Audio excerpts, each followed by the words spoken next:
Terima kasih Anda masih bersama kami dalam News Screen Morning. Demi meningkatkan peran sistem keuangan di roda perekonomian, pemerintah mendorong sektor keuangan terus meningkatkan perannya untuk berkontribusi positif pada perekonomian.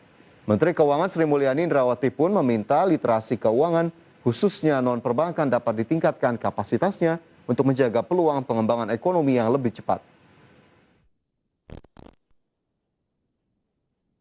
Demi memperkuat sektor keuangan, Menteri Keuangan Sri Mulyani Indrawati berharap pengembangan perekonomian nasional dapat didukung oleh kinerja sistem keuangan yang baik. Sri Mulyani menilai bahwa pandemi telah mendisrupsi berbagai hal, termasuk sektor keuangan yang terlihat dari banyak masyarakat melakukan penyimpanan dana, terutama yang tabungannya di atas 100 juta rupiah. Hal ini diwaspadai karena pada akhirnya akan mempengaruhi laju pemulihan ekonomi, apalagi lebih dari 70% sektor keuangan didominasi perbankan, yang kini juga minim dalam menyalurkan kreditnya akibat dampak pandemi.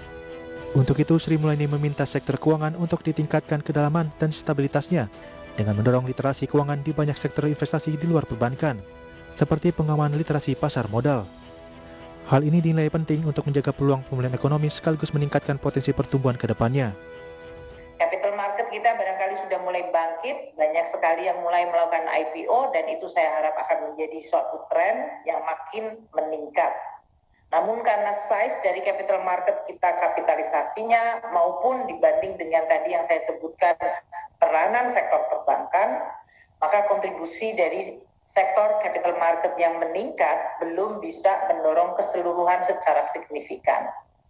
Saya berharap lagi-lagi di dalam program literasi dan juga nanti upaya kita untuk memperdalam sektor-sektor keuangan di luar perbankan, maka kita perlu terus meningkatkan.